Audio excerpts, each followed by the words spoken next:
ചില നബിദിനാഘോഷമൊക്കെ കാണുമ്പോൾ നബിദിനം ആഘോഷമാണ്, ആഘോഷം പക്ഷെ അതിരുവിടുന്നത് അപകടമാണ്.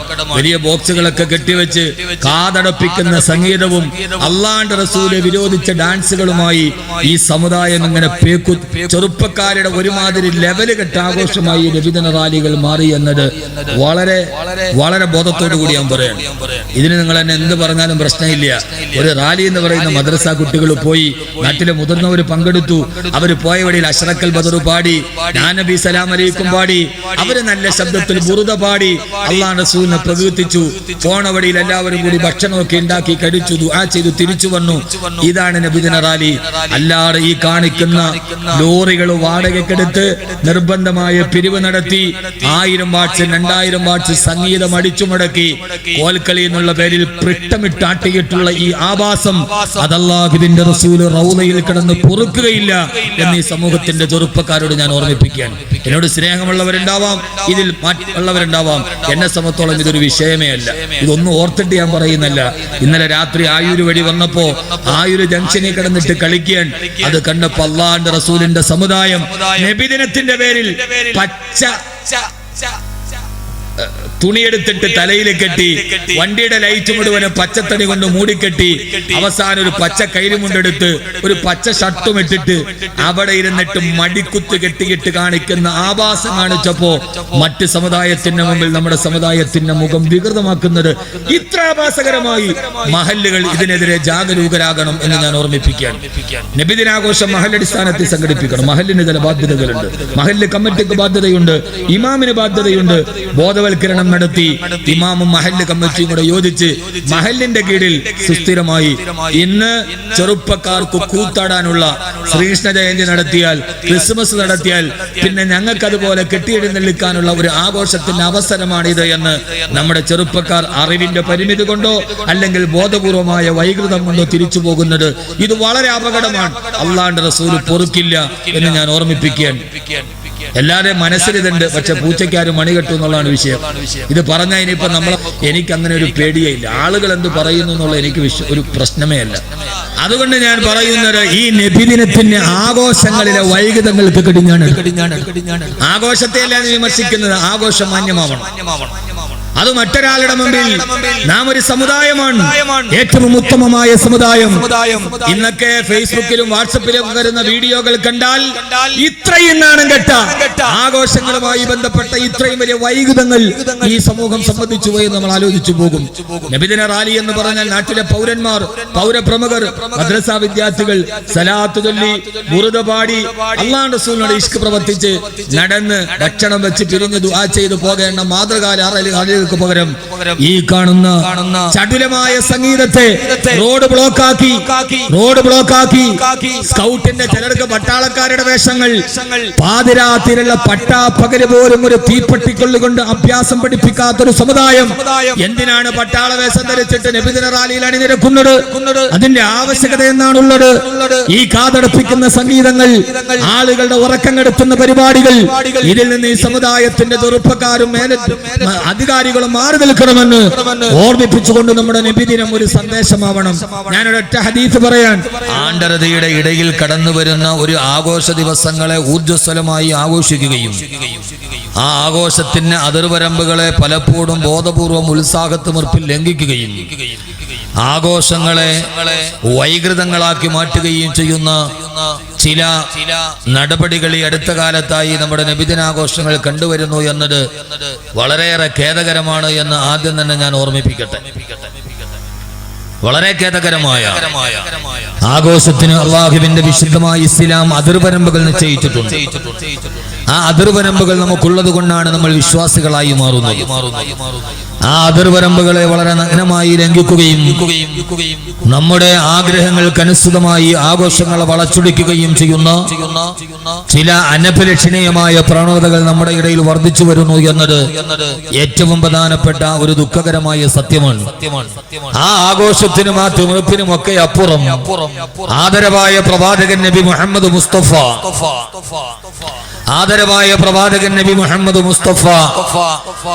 സല്ലല്ലാഹു അലൈഹി വസല്ലമ നമ്മോട് പറഞ്ഞു തന്ന ഒരു ജീവിതത്തിന്റെ രീതിയുണ്ട്. അതാണ് പ്രവാചക സ്നേഹം. പ്രവാചക സ്നേഹമെന്ന് പറയുന്ന ആണ്ടറുതിയുടെ ഇടയിൽ കടന്നു വരുന്ന സമ്പന്നാടിസ്ഥാനത്തിൽ നമുക്ക് അനുവദിച്ചു കിട്ടിയ പച്ചത്തോരണങ്ങളുടെ വർണ്ണശബളമായ ആഘോഷങ്ങൾക്കപ്പുറം 23 വർഷക്കാലത്ത് ജീവിതകാലം കൊണ്ടൊരു മനുഷ്യൻ എന്താണ് എന്ന് അവന്റെ ജീവിതത്തിന്റെ നിഖില മേഖലകളിലും അവന്റെ സകലമാന മേഖലകളിലും തന്റെ കൗലുകളും ഫീലുകളും ഫിക്കറുകളും വാക്കും പ്രവൃത്തിയും ചിന്തയും എങ്ങനെ ഒരു വിശ്വാസി വരച്ചിടണമെന്ന് തന്റെ ഐതിഹാസികമായ ജീവിതം കൊണ്ട് വരച്ചു കാട്ടി.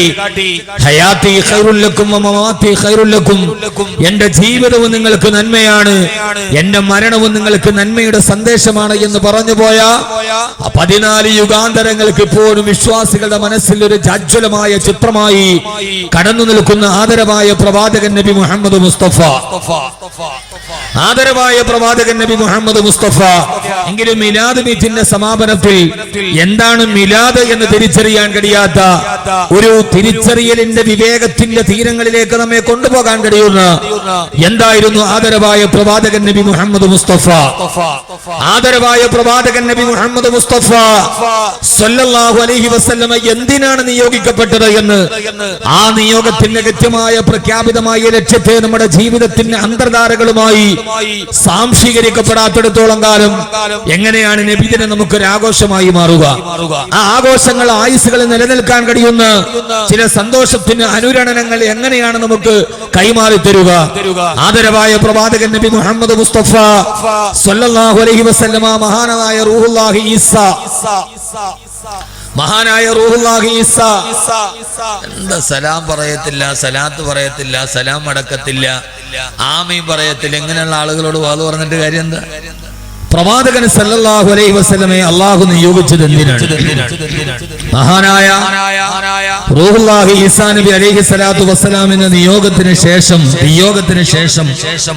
അല്ല, ആകാശ ആരോഹണത്തിന് ശേഷം നീണ്ട 500 വർഷക്കാലം, 5 നൂറ്റാണ്ട് കാലത്തോളം ലോകത്തൊരു പ്രവാചകന്മാർ ഇല്ലാതെ, ആ പ്രവാചകത്വത്തിന്റെയും നന്മയുടെയും പ്രകാശമില്ലാതെ ലോകം മുഴുവനും അന്ധവിശ്വാസത്തിന്റെയും അധാർമികതയുടെയും ഇരുട്ടിൽ കഴിയുമ്പോഴാണ് ആദരവായ പ്രവാചകൻ നബി മുഹമ്മദ് മുസ്തഫ സല്ലല്ലാഹു അലൈഹി വസല്ലമ ഒരു പ്രവാചകനില്ലാത്ത 500 വർഷക്കാലം. മലയാളത്തിന്റെ മഹാകവി വള്ളത്തോളിന്റെ വാക്കുകളെ കടമെടുത്തു പറഞ്ഞാൽ, പെരുത്ത നൂറ്റാണ്ടിനിടയ്ക്കൊരിക്കലി മരുപ്പറമ്പാം ഉലകത്തിൽ ഈശ്വരൻ നടുന്നു വൃക്ഷത്തെ തനിക്കു പാന്തരായി വരുന്നവർക്ക് വിശ്രമത്തിനായി. മരുഭൂമിയിലൂടെ നടന്നു പോകുന്ന വടിയാത്രക്കാരൻ ഒരു തണലന്വേഷിച്ച് നടന്നു പോകുമ്പോൾ മരുഭൂമിയുടെ അവസാന ഭാഗങ്ങളിൽ കാണുന്ന ഒരു തണൽ വൃക്ഷം പോലെ എല്ലാവരും തണൽ ആഗ്രഹിച്ചു പോയത്, വെളിച്ചം ആഗ്രഹിച്ചു പോയ നൂറ്റാണ്ടിൽ അല്ലാഹു സുബ്ഹാനഹു വ തആല നൂറ്റാണ്ടിന് വെളിച്ചമായി നൽകിയ ആദരവായ പ്രവാചകൻ നബി മുഹമ്മദ് മുസ്തഫ, ആദരവായ പ്രവാചകൻ നബി മുഹമ്മദ് മുസ്തഫ സല്ലല്ലാഹു അലൈഹി വസല്ലമ. ആ പ്രവാചകൻ, അല്ലാഹുവിന്റെ പ്രവാചകന്റെ അപദാനങ്ങൾ പാടിപ്പുകഴ്ത്തപ്പെടുമ്പോൾ, ആ പ്രവാചകൻ സല്ലല്ലാഹു അലൈഹി വസല്ലമയുടെ തിരുപ്പിറവിയുടെ അപദാനങ്ങൾ പാടിപ്പുകഴ്ത്തി കിഴക്കും പടിഞ്ഞാറും മശ്രിക്കും മഗ്രിബും നാടും നഗരവും കുരുവിയും കാതലും കടലും കടലാടിയുമൊക്കെ അല്ലാഹുവിന്റെ പ്രവാചകന്റെ പരിഭാവനമായ സ്തുതിഗീതങ്ങൾ പാടിപ്പുകഴ്ത്തപ്പെടുമ്പോൾ, ആ നൂറ്റാണ്ടുകൾക്ക് മുമ്പ് മക്കയിലെ പ്രമാണിയായ അബ്ദുൽ മുത്തലിബിന്റെ സുന്ദരനായ മകൻ അബ്ദുല്ലായുടെ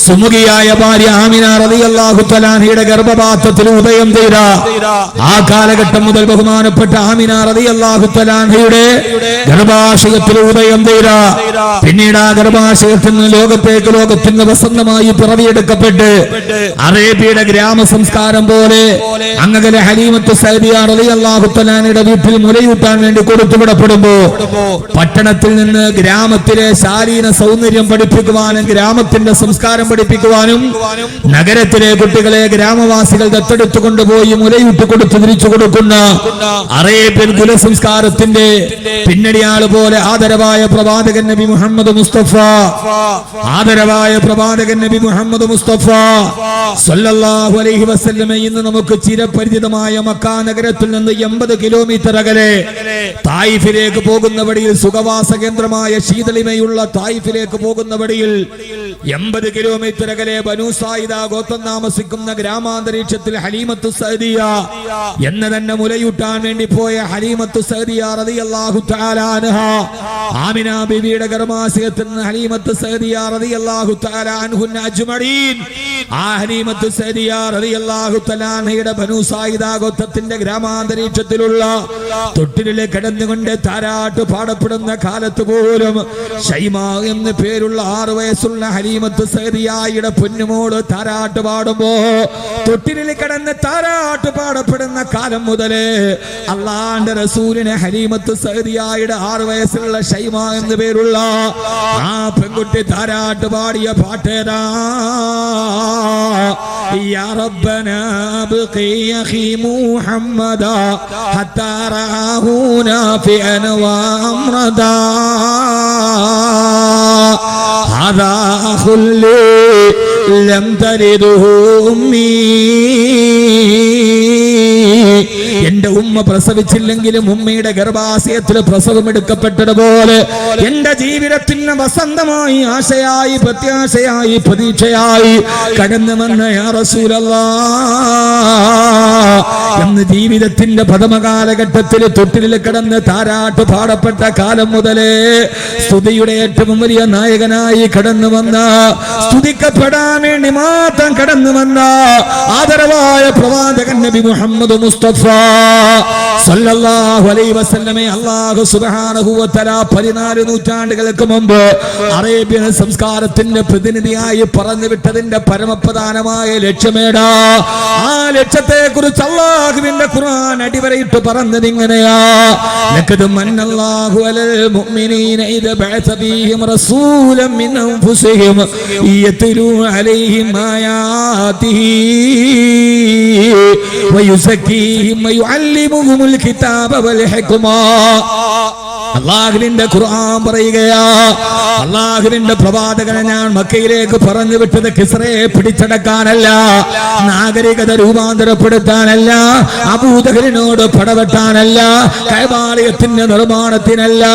അല്ലാഹുവിന്റെ റസൂലിനെ ഞാൻ അവതരിപ്പിച്ചതിന് ഒരേ ഒരു ലക്ഷ്യം മാത്രമേ ഉള്ളൂ, അത് മറ്റൊന്നുമല്ല. ലഖദ് മന്നല്ലാഹു അലൽ മുഅ്മിനീന ഇദ് ബഅസ ഫീഹിം റസൂലൻ മിൻ അൻഫുസിഹിം നിങ്ങളിൽ തന്നെയുള്ള ഗോത്രത്തിൽ നിന്നൊരു പ്രവാചകനെ നിങ്ങളിലേക്ക് ഞാൻ നിയോഗിച്ചത് അതിന്റെ പരമപ്രധാനമായ ലക്ഷ്യമേതാ യത്ലൂ അലൈഹിം ആയാതിഹി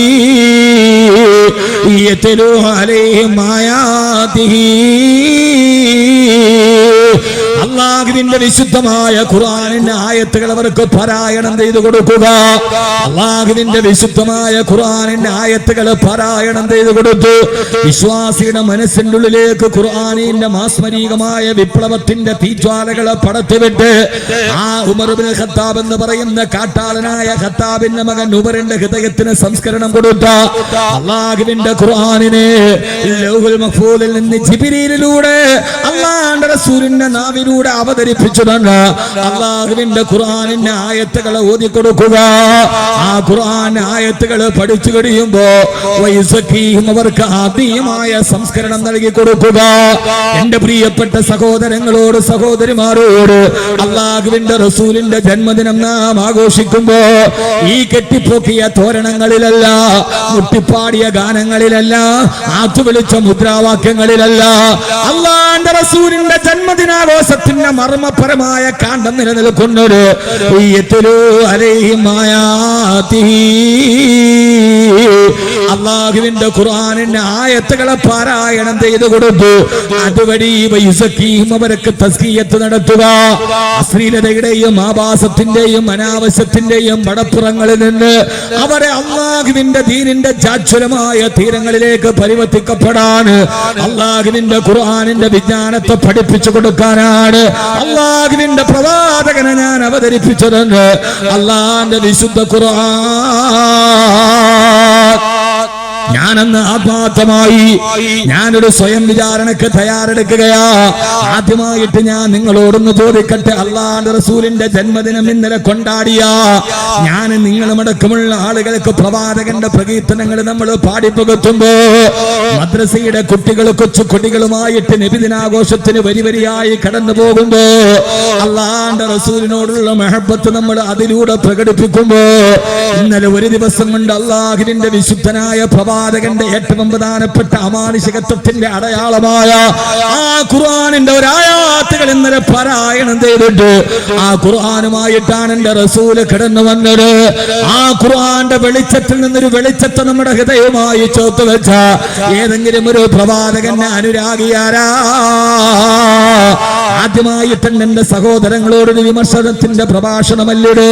അല്ലാഹുവിന്റെ റസൂലിനോടുള്ള പ്രണയം രേഖപ്പെടുത്തിക്കൊണ്ട് തന്നെ ഒരു പാണ്ഡിത്യത്തെ കുറിച്ച് പറയാമെന്നതല്ല. എന്നെ ചിരപരിതമായിട്ട് എന്നെ തിരിച്ചറിയുന്ന എന്നെ അടുത്തറിയുന്നവരോട് ഞാൻ ആദ്യം തന്നെ പറയട്ടെ, ഒരു പാണ്ഡിത്യം വിളമ്പാൻ വന്നതല്ല ഞാൻ. കാരണം പാണ്ഡിത്യം പറയാ ഞാനൊരു പണ്ഡിതനല്ല, പരിത്യാഗം പറയാ ഞാനൊരു സാത്വികനല്ല, ലാളിത്യം പറയാ ഞാനൊരു സൂഫിയല്ല, വൈദഗ്ധ്യം പറയാ ഞാനൊരു വിദഗ്ധനല്ല, പ്രണയം പറയാ ഞാനൊരു കാമുകനല്ല, ഇഷ്ക് പറയാ ഞാനൊരു മുഹിബല്ല, പ്രമേയം പറയാ ഞാനൊരു പ്രഭാഷകനല്ല. പിന്നെ ഞാനാരാ? വജുദിലി ബിഅഫ്വിക ഹാനൽ ഫഖീറു. വായുടെ അക്ഷരത്തിന്റെ ആവിഷ്കാരങ്ങൾ കൊണ്ട് അനുവാദക ഹൃദയത്തോട് അറിവുകളുടെ ഒരു പകർത്തല് മാത്രം പറയാമെന്നൊരു പരമദരിദ്രനെന്ന മേൽവിലാസത്തില് എന്റെ പ്രിയപ്പെട്ട സഹോദരങ്ങളോട് പറയാ. ഇന്നലത്തെ നബിദിനത്തിന്റെ ആഘോഷത്തിന്റെ മർമ്മപ്രധാനമായ ഭാഗം ഉൾക്കൊണ്ടിട്ട് വിശുദ്ധമായ ഖുർആനിന്റെ ഒരു ആയത്തിൽ നിന്ന് ഈ ആയത്തിനോട് പറഞ്ഞ ഏതെങ്കിലും ഒരു സൽക്രമം എന്റെ ജീവിതത്തിലുണ്ടെങ്കിൽ, ഈ ആയത്തിലൂടെ അള്ളാഹു നിരോധിച്ച ഏതെങ്കിലും ഒരു ദുസ്വഭാവം എന്റെ ഹൃദയത്തിലുണ്ടെങ്കിൽ, അല്ലാഹുവിന്റെ റസൂലേ അങ്ങയോട് ഞാൻ പറഞ്ഞ പ്രണയത്തിന്റെ പരമപ്രധാനമായ ലക്ഷ്യം ഈ പരിവർത്തനമാണെങ്കിൽ, അല്ലാഹുവിന്റെ റസൂലിനോട് നമ്മൾ ഇന്നലെ പാടിയ മദഹിന്റെ ഗാനങ്ങൾ അശ്റഖൽ ബദറു അലൈനാ ഫഖതഫതു മിൻഹു ബുദൂറു മിഥല ഹുസ്നിക മാ റഅയ്നാ കത്തു യാ ബദഹ സുറൂരി. നബിയെ അശ്റഖൽ ബദറു അലൈനാ, ഞങ്ങളുടെ ഈ അന്ധകാര നിമിടമായ തമസ് പിടിച്ചുന്ന ഈ ലോകത്തേക്ക് ഒരു പൂർണ്ണചന്ദ്രൻ ഞങ്ങൾ കുതിച്ചുയരുകയാണ്. ഞങ്ങളുടെ ഇരുട്ടാണ്ട് കടന്ന ഹൃദയത്തിന് വെളിച്ചം നൽകാൻ അന്ധവിശ്വാസം കൊണ്ടും അനാചാരം കൊണ്ടും അശ്ലീലതകൾ കൊണ്ടും ഇരുട്ട് പിടിച്ച നമ്മുടെ ഹൃദയത്തിന് വെളിച്ചം നൽകാൻ അല്ലാഹുവിന്റെ റസൂലിന്റെ ജന്മദിനത്തിന് കഴിഞ്ഞാൽ ഖുർആന്റെ ആയത്തുകൾ പഠിക്കുക, എന്നിട്ട് അതിലൂടെ നമ്മുടെ ജീവിതത്തിന്റെ ദുസ്വഭാവങ്ങൾ മാറുക. അതായിരുന്നു പ്രവാചകന്റെ ലക്ഷ്യമെങ്കിൽ നബി സല്ലല്ലാഹു അലൈഹി വസല്ലമ സാധിപ്പിച്ച വിപ്ലവം അതാണല്ലോ. ഒരിക്കൽ അല്ലാഹുവിന്റെ പ്രവാചകൻ മദീനത്തിന്റെ പള്ളിയിൽ ഖുർആൻ പഠിപ്പിച്ചു കൊണ്ടിരിക്കുമ്പോ ഒരു സഹാബി ഓടി വന്നിട്ട് പറഞ്ഞു, നബിയേ ഹലക്തു യാ റസൂലല്ലാഹ്, ഹലക്തു യാ റസൂലല്ലാഹ്, ഞാൻ നശിച്ചു പോയി നബിയേ, ഞാൻ ജീവിതത്തിൽ തകർന്നു പോയി നബിയേ. ആരോടാണ്? മദീനത്തെ പള്ളിയിൽ ഖുർആൻ പഠിപ്പിച്ചു കൊണ്ടിരിക്കുമ്പോ തന്റെ അനുയായികളുടെ സദസ്സിലിരിക്കുന്ന പ്രവാചകന്റെ ചാരത്തേക്ക് ഓടി വന്നിട്ടൊരു സഹാബി പറഞ്ഞു, വത്ത നബിയേ ഹലക്തു യാ റസൂലല്ലാഹ്, ഞാൻ നശിച്ചു പോയി നബിയേ, എന്നേക്കാൾ നശിച്ചവൻ ഈ മദീനയിൽ വേറെ ആരുമില്ല. എന്തേ പറയുന്നത്? മഹാനായ സാബിത്ത് ബിൻ ഖൈസ് റളിയല്ലാഹു അൻഹു ആണ്. ഹബീബായ നബി തങ്ങൾ ചോദിച്ചു, സാബിത്തേ എന്ത് പറ്റിപ്പോയി സാബിത്തേ, എന്ത് പറ്റിപ്പോയി സാബിത്തേ? മഹാനായ സാബിത്ത് ബിൻ ഖൈസ് റളിയല്ലാഹു അൻഹുവിന്റെ മറുപടി, അല്ലാഹുവിന്റെ ഖുർആൻ നിരോധിച്ച ഒരു ദുസ്വഭാവം എന്റെ ജീവിതത്തിലുണ്ട് നബിയേ, അതുകൊണ്ട് ഹലക്തു യാ റസൂലല്ലാഹ്, ഞാൻ നശിച്ചു പോയി തിരുദൂതരേ. അള്ളാഹുവിന്റെ റസൂലിന്റെ അടുക്കലേക്ക് വന്ന് ഒരു സഹാബി ഖുർആൻ പഠിപ്പിച്ചുകൊണ്ടിരിക്കുകയാണ്. നബി സല്ലല്ലാഹു അലൈഹി വസല്ലം മദീനത്തെ പള്ളിയിൽ ആ സദസ്സിലേക്ക് ഓടി പരസ്യമായി, രഹസ്യമായിട്ടല്ല, കുമ്പസാരക്കൂട്ടിലല്ല, പരസ്യമായി മദീനത്തെ പള്ളിയിൽ ഖുർആൻ പഠിപ്പിച്ചുകൊണ്ടിരിക്കുമ്പോ, മദീനത്തെ പള്ളി എന്ന് പറയുന്നത് നമ്മുടെ വയ്യക്കോട് പള്ളിമാര് അത്ര വലിയ പള്ളിയൊന്നുമല്ല, ഒരു ഈത്തപ്പന മരത്തിന്റെ ഓലകൾ മടഞ്ഞുണ്ടാക്കിയ ഒരു കൊച്ചുപള്ളി അവിടെയാണ്. അതാണ് മദീനത്തെ പള്ളി. ആ മദീനത്തെ പള്ളിയിൽ ഹബീബായ റസൂലുള്ളാഹി സ്വല്ലല്ലാഹു അലൈഹി വസല്ലം ഖുർആൻ പഠിപ്പിക്കുമായിരുന്നു. നബിയുടെ അടുക്കൽ ഖുർആൻ പഠിപ്പിച്ചുകൊണ്ട് സഹാബത്തിരിക്കുമ്പോ ആ ഖുർആൻ പഠിപ്പിക്കുന്ന സദസ്സിലേക്ക് ഓടി വന്നിട്ട് പറഞ്ഞു, നബിയെ, എല്ലാവരും ഇരിക്കുമ്പോ ഈ വാത് നടക്കുന്ന സദസ്സിൽ ഇപ്പോൾ ഒരാൾ ഓടി വരിക. ഓടി വന്നിട്ട് പറഞ്ഞു, ഹലക്തു യാ റസൂലല്ലാഹ്, നബിയെ ഞാൻ നശിച്ചു പോയി നബി, എന്നേക്കാൾ നശിച്ച ആളി മദീനയിൽ പറയില്ല. സ്വയം ഏറ്റു പറയാൻ ഒരാൾ ഓടിച്ചു വിട്ടതല്ല, മാനസാന്തരം വന്നിട്ട് ഹൃദയത്തിലുണ്ടായിരുന്ന ഒരു ദുസ്വഭാവത്തിന്റെ പുഴുക്കുത്തിനെ അള്ളാന്റെ റസൂലിന്റെ മുമ്പിൽ അവതരിപ്പിക്കുകയാണ്. നബിയെ, ഹലക്തു യാ റസൂലല്ലാഹ്, ഞാൻ നശിച്ചു നബിയെ, എന്നേക്കാൾ നശിച്ച ആളിനെ ഇപ്പൊ മദീനയിൽ വേറെ ആളുണ്ടാവില്ല. ഇതാണ് പ്രവാചകൻ സല്ലല്ലാഹു അലൈഹി വസല്ലമയുടെ നിയോഗത്തിന്റെ രഹസ്യം. തന്റെ മുമ്പിലേക്ക് വന്നിട്ട് മറ്റൊരാളുടെ പിഴവുകൾ തുറന്നു പറയാൻ പാകത്തിൽ പ്രവാചകൻ ആ സമൂഹത്തെ പരിവർത്തിപ്പിച്ചിരുന്നു. പറയണം, ഈ പയ്യക്കോട് എന്നേക്കാൾ നശിച്ച ഒരാൾ വേറെ ഇല്ല എന്ന് നമുക്ക് സ്വയം തോന്നുമ്പോഴാണ് നമുക്ക് മാറ്റം ഉണ്ടാവുക. എന്റെ നാട്ടിൽ എന്നേക്കാൾ നശിച്ചവൻ ഞാനാണ്, എന്നേക്കാൾ നശിച്ചവൻ വേറെ ഇല്ല, ഏറ്റവും മോശം ഞാനാണ് എന്ന് തോന്നുമ്പോഴാണ് നമ്മൾ നന്നാവുക. നമ്മൾ നമ്മളെ തന്നെ ബഹുമാനപ്പെട്ട അവറുകളാക്കിയിരുന്ന നമ്മൾ ഒരിക്കലും നന്നാവില്ല. നമ്മളാരാ? നമ്മൾ വളരെ ബഹുമാനപ്പെട്ട അവറുകളാണ്. നമ്മളെല്ലാവരും ഇങ്ങനെ അവറുകളായിട്ടിരുന്നാൽ നമ്മൾ ആരും നന്നാവില്ല. നമ്മൾ നന്നാവണമെങ്കിൽ അവനവനെ കുറിച്ച് അവനവനൊരു ബോധം ഉണ്ടാവണം. എന്താ ബോധം? ഇവിടെ പെണ്ണുങ്ങൾക്ക് മറയൊന്നുമില്ലേ? ഉണ്ടായിരുന്നു. അല്ല, നിങ്ങൾ വലിച്ച താഴെ നല്ല മുത്തക്കിങ്ങൾ. ഇതൊരത്ര നല്ല ഒരു സംവിധാനമായിട്ട് എനിക്ക് തോന്നുന്നില്ല. നിങ്ങളുടെ അവിടെ ഒരു ഫ്രണ്ടിൽ മറയെങ്കിലും ഉണ്ടാവില്ല. ഇതിപ്പോ പെണ്ണുങ്ങൾക്ക് ഒരു ഇഖ്ലാസ് ഉണ്ടാവില്ല, ഒരു മറ ഉണ്ടാവണം. അതാണ് എൻ്റെ ഒരു ഇതിപ്പോ അയൽക്കൂട്ടം കൂടുന്ന മാതിരിയല്ലോ. ഞാനായതുകൊണ്ട് ഇസ്ലാമിന്റെ നിയമത്തിന് വ്യത്യാസമൊന്നുമില്ല. അതിപ്പോ എല്ലാവർക്കും ഒരേപോലെയാണ്. ഞാനായതുകൊണ്ടും അങ്ങനെ ഒന്നുമില്ല. ഒരടുപ്പവും അതിനകത്തോ അല്ലെങ്കിൽ ഒരു പരിചയവും ഒന്നും ഇസ്ലാമിന്റെ നിയമത്തിന് തടസ്സമല്ല. നിയമം തന്നെയാണ്. ഇനി അത് സൂക്ഷിക്കണം. ആദരവായ പ്രവാചകൻ നബി മുഹമ്മദ് മുസ്തഫ സല്ലല്ലാഹു അലൈഹി വസല്ലമയുടെ മുമ്പിലോട്ട് വന്നിട്ട് പറഞ്ഞു, നബിയെ, ഞാൻ നശിച്ചുപോയി. അവനവൻ അങ്ങനെ ചിന്തിക്കുക. അതാണ് ഖുർആൻ പറഞ്ഞത്, ഫലാ ഉഖ്സിമു ബിന്നഫ്സിൽ ലവ്വാമ, സ്വയം കുറ്റപ്പെടുത്തുന്ന ആത്മാവ്. അവനവരെ തന്നെ കുറ്റപ്പെടുത്തുക. നബിയെ, ഞാൻ നശിച്ചു പോയി നബിയെ. എന്താണ് കാരണം നബിയെ? ഖുർആൻ മോശമാണ് എന്ന് പറഞ്ഞ സ്വഭാവം എന്റെ ജീവിതത്തിലുണ്ട്. അപ്പൊ ഖുർആൻ പറഞ്ഞത് എന്നെ കുറിച്ചാണ് നബിയെ, അതുകൊണ്ട് ഞാൻ നശിച്ചു പോയി. മഹാനായ സാബിത്ത് ബിൻ ഖൈസ്,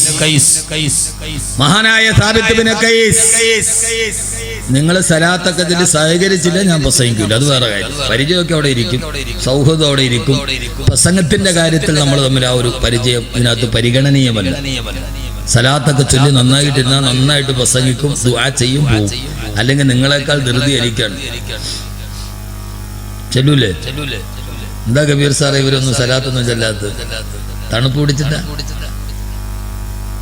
ഞാനീ പറയുന്നത് നമ്മുടെ സ്വയം ഞാൻ പറഞ്ഞു പോകുമ്പോൾ എന്തെങ്കിലും ഒരു അല്പനേരം കൊണ്ട് പറഞ്ഞവസാനിപ്പിക്കാൻ മാത്രമല്ല. ആ പറയുന്ന ഒരു അല്പസമയമാണെങ്കിലും നമ്മുടെ ഹൃദയത്തിൽ ഇതൊരു പരിവർത്തനം ഉണ്ടാക്കണം. യഥാർത്ഥത്തിൽ പറഞ്ഞ നബിയെ, ഖുർആന്റെ നിരോധിച്ച ഒരു സ്വഭാവം എന്റെ ജീവിതത്തിലുണ്ട്. എന്താ ഖുർആൻ നിരോധിച്ച സ്വഭാവം? ഏതാ? ആ സഹാബി എന്ന് പറയുന്ന വിഷയം ഏതാ? നിങ്ങൾ ചിന്തിക്കണം. ഇതൊക്കെ ഖുർആൻ നിരോധിച്ച സ്വഭാവം. വലാ തഖറബു സിനാ, വ്യഭിചരിക്കരുത്, പലിശ വാങ്ങിക്കരുത്, മദ്യപിക്കരുത്, അന്യനെ കൊല്ലരുത്, നിരപരാധികളെ വധിക്കരുത്. ഇതൊക്കെ ഖുർആൻ നിരോധിച്ച സ്വഭാവമാണ്. വ്യഭിചരിച്ചിട്ടാണോ സഹാബി എന്ന് പറഞ്ഞത്? കള്ളു കുടിച്ചിട്ടാണോ എന്ന് പറഞ്ഞത്? പലിശ വാങ്ങിച്ചിട്ടാണോ എന്ന് പറഞ്ഞത്? അല്ല. മഹാനായ സാബിത്ത് ബിൻ ഖൈസ് റളിയല്ലാഹു തആല അൻഹു അല്ലാഹുവിന്റെ റസൂലിനോട് വന്ന്, ഞാൻ നശിച്ചു നബിയെ, ഖുർആൻ മോശമാണെന്ന് പറഞ്ഞ ഒരു സ്വഭാവം എന്റെ ജീവിതത്തിലുണ്ട്. അത് ഖുർആൻ മോശമാണെന്ന് പറഞ്ഞ സ്വഭാവമാണ്. പറഞ്ഞ സ്വഭാവം എനിക്കുണ്ട്, നിങ്ങൾക്കുണ്ട്. സാബിത്ത് ബിൻ ഖൈസ് റളിയല്ലാഹു തആല അൻഹു നബിയോട് ഞാൻ നശിച്ചു എന്ന് വിലയിരുത്താൻ പറഞ്ഞ സ്വഭാവം എനിക്കുണ്ട്, നിങ്ങൾക്കുണ്ട്, ഇവർക്കും ഉണ്ട്, എല്ലാവർക്കും ഉണ്ട്. പക്ഷെ നമ്മളാരും അത് നമ്മളെ നശിപ്പിച്ചു കളയുന്ന ഒരു സ്വഭാവമായി നമ്മൾ പരിഗണിക്കാറില്ല. എന്താ സ്വഭാവം? അള്ളാഹുവിന്റെ റസൂലിനോട് പറഞ്ഞ നബിയെ, ഞാൻ ചെയ്യാത്ത കാര്യങ്ങൾ ചെയ്തു എന്ന് പറഞ്ഞ് ആളുകളുടെ മധ്യത്തിൽ എന്നെ എല്ലാവരും പുകഴ്ത്തുന്നത് എനിക്ക് വലിയ ഇഷ്ടമാണ് നബിയെ. കേൾക്കണുണ്ടോ നിങ്ങൾ? എനിക്ക് അർഹിക്കപ്പെടാത്ത വിശേഷണങ്ങൾ എനിക്ക് നൽകി പൊതുജന മധ്യത്തിൽ എന്നെ എല്ലാവരും ഇങ്ങനെ പൊക്കി പുകഴ്ത്തി പറയുന്നത് എനിക്ക് ഭയങ്കര ഇഷ്ടമാണ് നബിയെ. ആർക്കാ ഇഷ്ടമില്ലാത്തത്? ആർക്കാ ഇഷ്ടമില്ല? ഇത് ആർക്കാ ഇഷ്ടമില്ലാത്ത? ഇപ്പൊ കബീർ ബാക്കവിയെ കുറിച്ച് പ്രഭാഷണ കലയിലെ ഹിംസ്ര ജന്തു എന്നൊക്കെ വിളിക്കാറുണ്ട്. അമ്മാതിരി പറയല് നമുക്കൊരു കുളിരുകോരല. ഇനി പ്രസിഡന്റിനെ ഇരുത്തി പറഞ്ഞു നോട്ടീസ് ഇരുന്നാൽ ഇരുന്നതിൽ ഒരാളുടെ പേരെങ്ങാനും വിട്ടുപോയാൽ ആ കമ്മിറ്റി അങ്ങോട്ടുകൂടി തീർന്നിരിക്കും. ഇനി വെള്ളിയാഴ്ച ഖത്തീബിന്റെ അടുക്കൽ പിരിവിന് പൈസ കൊടുത്തിട്ട് 100 രൂപ കൊടുത്തിട്ട് 10 പ്രാവശ്യം വായിച്ചില്ലെങ്കിൽ ഖത്തീബ് അടുത്ത പള്ളി തേടേണ്ടി വന്നിട്ടുണ്ടാവും. ഒരു വാർഡ് യോഗം നടന്നാൽ പോലും എന്ന് വേണ്ട ഏത് കാര്യത്തിനാവട്ടെ സ്വന്തം വീട്ടിൽ പോലും തന്റെ പേര് പറഞ്ഞില്ലെങ്കിൽ ഭർത്താവ് വെറുതെ പറഞ്ഞ് എന്റെ ഉമ്മ എന്നെ കഷ്ടപ്പെട്ട് വളർത്തിയിട്ട് ഇതുവരെയൊക്കെ എത്തി, എല്ലാരും പോയി കഴിയുമ്പോ ഭാര്യ ചോദിക്കും അപ്പൊ എന്റെ പേര് പറയാത്ത എന്താ? ഇത് എല്ലാവരെയും സമത്തോളം ഇവരുടെ ഉള്ളിലുള്ള എനിക്ക് അർഹിക്കാത്ത വിശേഷണങ്ങൾ നൽകി. നമ്മുടെയൊക്കെ കേരളത്തിന്റെ ഒക്കെ ഒരു വലിയ സ്വഭാവം ഇത് പറയാൻ വേണ്ടി തന്നെ വാടകയ്ക്കാളെ നിർത്തിയിരിക്കുക. ഇത് പറയാൻ വേണ്ടി തന്നെ മൈക്ക് സ്റ്റേജും കെട്ടപ്പെടുന്നവരുണ്ട്. വരുന്നതിന് മുമ്പേ ആവശ്യമില്ലാത്ത അനാവശ്യമായ അർഹിക്കപ്പെടാത്ത വിശേഷണങ്ങൾ മഹാനായ സാബിത്ത് ബിൻ ഖൈസ് റളിയല്ലാഹു അൻഹു പറയും. ഇതൊക്കെ ഇസ്ലാമിന്റെ ബാലപാഠമാണ്, അപകടമാണ്.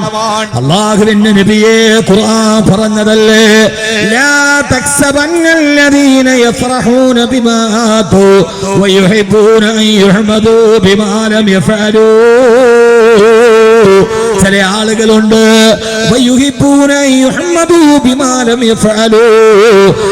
ചെയ്യാത്ത കാര്യങ്ങളെ കുറിച്ച് ആളുകളുടെ മുമ്പിൽ പുകഴ്ത്തി പറയുന്നവർക്ക് വലിയ ഇഷ്ടമാ. ഖുർആനത് പാടില്ല എന്ന് പറഞ്ഞതല്ലേ യാ റസൂലല്ലാഹ്. ആ സ്വഭാവം എന്റെ മനസ്സിലുണ്ട് നബിയെ.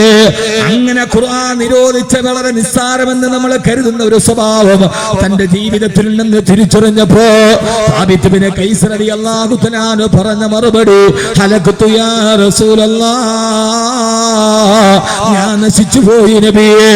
ആ നിസ്സാരമെന്ന് കരുതുന്ന സ്വഭാവത്തിന്റെ പേരിൽ സ്വന്തം നാശത്തെ കുറിച്ച് പരിതപിച്ച മഹാനായ സാബിത്ത് ബിൻ ഖൈസ് റളിയല്ലാഹു അൻഹുവിനോട് അല്ലാഹുവിന്റെ റസൂൽ പറഞ്ഞു, സാബിത്തേ, നീ നശിച്ചിട്ടില്ല സാബിത്തേ, ഒരിക്കലും നീ നശിക്കുകയില്ല സാബിത്തേ.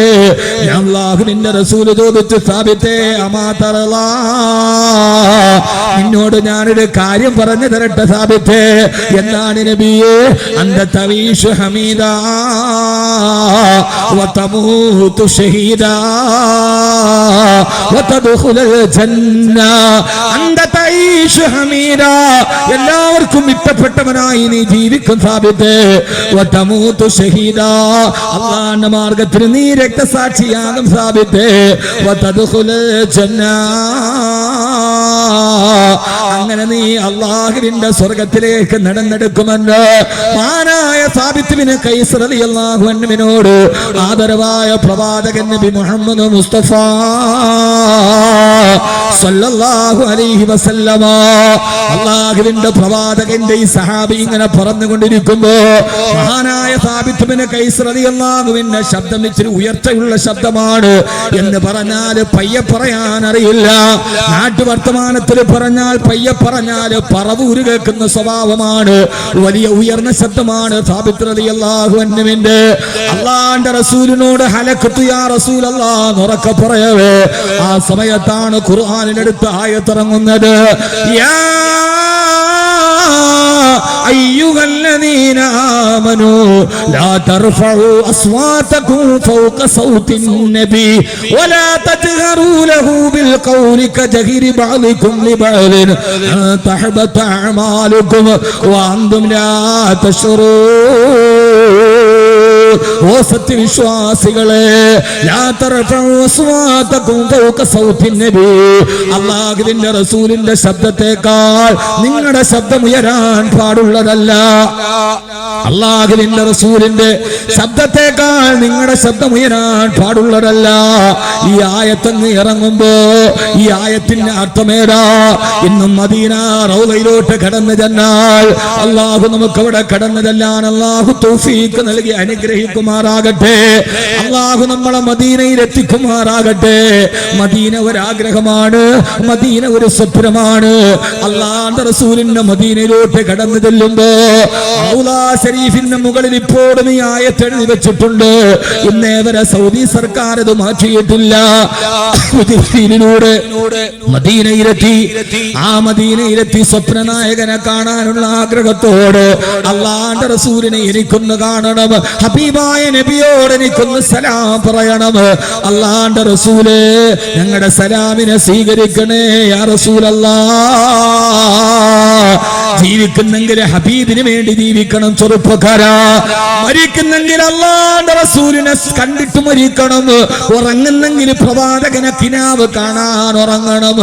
ഈ ജീവിതത്തിൽ അതിനെ കഴിഞ്ഞില്ലല്ലോ യാ റസൂലല്ലാഹ്. അങ്ങയെ കാണാൻ അബൂബക്കറിന്റെ സത്യസന്ധത ഞങ്ങൾക്കില്ല നബിയേ, ഉമറിന്റെ ധൈര്യം ഞങ്ങൾക്കില്ല നബിയേ, ഉസ്മാൻ ബിൻ അഫ്ഫാന്റെ ലാളിത്യമില്ല നബിയേ, അലിയുടെ വിജ്ഞാനവും ഞങ്ങൾക്കില്ല നബിയേ. പിന്നെ ഞങ്ങളുടെ ഹൃദയത്തിലുള്ളതേതാ? യാ സയ്യിദ് സാദാതി ജിഅതുക ഖാസിദാ അർജൂ റിളാക വഅഹ്തമി ബിഹിമാക. നബി, അങ്ങയുടെ മനസ്സിനോടുള്ള അനുരാഗം ഹൃദയത്തിന്റെ ഉള്ളിൽ നിറച്ചു വെച്ച് അങ്ങയുടെ റൗളയിൽ വന്നൊരു സലാം പറയാൻ എത്ര പ്രാവശ്യമാണ് നമ്മൾ കൊതിച്ചത്. അല്ലാഹു നമുക്ക് തൗഫീഖ് നൽകട്ടെ. മനസ്സറിഞ്ഞ് ദുആ ചെയ്തു. മദീനയിലും മക്കയിലും എത്തണമെങ്കിൽ പണക്കാരനായത് കണ്ടു കഴിയില്ല. ചെരുപ്പ് കുത്തി എത്തിച്ച തമ്പുരാൻ കോടീശ്വരനെ എത്തിച്ചിട്ടില്ല. മക്കയിലും മദീനയിലും എത്താനുള്ള ഒരേ ഒരു പരിമിതി അത് ഹൃദയത്തിന്റെ ആഗ്രഹമാണ്. എപ്പോഴും അല്ലാഹുവോട് പറയണം, അല്ലാഹുവേ, ഹൃദയത്തിൽ ഒരേ ഒരു ആഗ്രഹമേ ഉള്ളൂ പെങ്ങളെ. ഏടൊക്കെ പ്രതിസന്ധി വന്നാല്, ദാരിദ്ര്യം വന്നാല്, മഞ്ചുവക്കത്ത് നിസ്കരിക്കുമ്പോ ഓരോ പ്രാവശ്യവും കരളുരുകി പറയണം, അല്ലാഹുവേ, എനിക്ക് മദീനയിലെത്തണമല്ലാ. ഹൃദയത്തിൽ ഒരേ ഒരാഗ്രഹമേ ഉള്ളൂ, അത് മദീനയാണ്, മദീനയാണ്, മദീനയാണ്. മദീന കോ ജായേ ये दिल चाहता है, यही आरज़ू है, ये दिल चाहता है, मदीना को जाए, ये दिल चाहता है. അല്ലാഹുവേ, മനസ്സിൽ ഒരേ ഒരാഗ്രഹം എന്ന മദീനയാണ്. ഉറങ്ങുമ്പോഴും മദീന, ഉറക്കമുണരുമ്പോഴും മദീന. കാണേണ്ടത് മദീനയുടെ പ്രണയനായകനെ, ആയിഷയുടെ ഭർത്താവിനെ, ഫാത്തിമയുടെ പിതാവിനെ, ഹസൻ ഹുസൈന്റെ പിതാമകനെ, ഖാലിദിന്റെ സുഹൃത്തിനെ, അബൂബക്കർ സിദ്ദീഖിന്റെ സഹചാരിയെ, ഉമർ ഇബ്നുൽ ഖത്താബിന്റെ പരിവർത്തനത്തിന്, ലോകത്തിന്റെ ഖൈബറിന്റെ നായകനെ, ഉഹദിന്റെ ശബ്ദത്തിനെ, ബദറിന്റെ നേതാവിനെ. കാണേണ്ടത് ഹൃദയത്തിൽ കാണേണ്ടത്.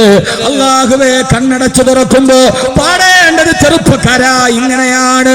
അല്ലാഹുവേ, കണ്ണിനുള്ളിൽ നീയാണ്, നെഞ്ചിനുള്ളിൽ നീയാണ്, കണ്ണടച്ചാ നീയാണ്, കണ്ണ് തുറന്നാ നീയാണ്.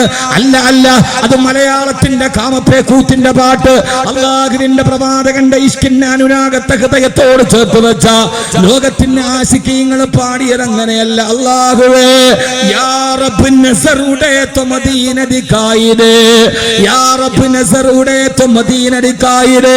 അല്ലാഹുവേ, കണ്ണ് തുറന്നപ്പോ ഞാൻ കണ്ടത് മദീനയാണ്, കണ്ണടച്ചപ്പോഴും കണ്ടത് മദീനയാണ്. ഉണർവിലും മദീന, ഉറക്കത്തിലും മദീന, സ്പന്ദനത്തിലും മദീന, ചേട്ടയിലും മദീന, നിശ്ചേട്ടയിലും മദീന, ആഗ്രഹത്തിലും മദീന, അഭിലാഷത്തിലും മദീന, അഭിവാഞ്ചയിലും മദീന.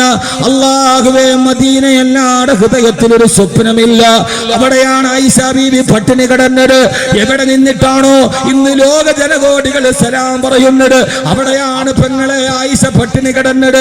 അവിടെയാണ് ആയിഷ പട്ടിണി കൊണ്ട് പൊട്ടിക്കരഞ്ഞത്. അല്ലാഹുവിന്റെ റസൂലിന്റെ റൗള കാണാൻ കടന്നു പോകുമ്പോ ബാബു ജിബ്രീലിലൂടെ കടന്ന് ഇടതുവശത്ത് അല്ലാഹുവിന്റെ റസൂലിന്റെ റൗളയാണ്. മെല്ലെ മെല്ലെ ലോകത്തിന്റെ നായകൻ കടന്നിറങ്ങിയ മദീനത്തുൽ മുനവ്വറയിലൂടെ നടന്നു പോകുന്ന വഴിയിൽ ഇടതുഭാഗത്ത് നിങ്ങൾക്ക് കാണാം അതാ മിഹ്റാബു ആയിഷ, അതാ മിഹ്റാബു ആയിഷ. കാണേണ്ടത് പെണ്ണെ നൈനിറ്റാളല്ല, കാണേണ്ടത് ചിറാപുഞ്ചിയല്ല, കാണേണ്ടത് പാരീസ് അല്ല, കാണേണ്ടത് ലോസ് ആഞ്ചലസ് അല്ല, കാണേണ്ടത് എംപയർ സ്റ്റേറ്റ് മന്ദിരമല്ല, കാണേണ്ടത് സിംഗപ്പൂരല്ല, കാണേണ്ടത് മലേഷ്യയുടെ നാടകത്വമല്ല, കാണേണ്ടത് മദീനയാണ്, മദീനയാണ്, മദീനയാണ്. ബാബു ജിബ്രീലിലൂടെ കടക്ക് മുത്തുനബിയോട് സലാം പറയാൻ പോവ്. ഇടത് ഭാഗത്തൊരു തടിക്കട്ടിൽ കാണാം. അവിടെ എഴുതി വെച്ചിട്ടുണ്ട് ഹാദാ മിഹ്റാബു ആയിഷ. ഇതാണ് ആയിഷ ബീവിയുടെ മിഹ്റാബ്. ഇതേപോലെ മരം കോച്ചുന്ന തണുപ്പത്ത് ആയിഷ റളിയല്ലാഹു തആല തഹജ്ജുദ് നിസ്കരിച്ചത് അവിടെയാണ്. ആയിഷ ബീവി തഹജ്ജുദ് നിസ്കരിച്ചത് അവിടെയാണ്. മുത്ത് റസൂൽ തഹജ്ജുദ് നിസ്കരിച്ചത്.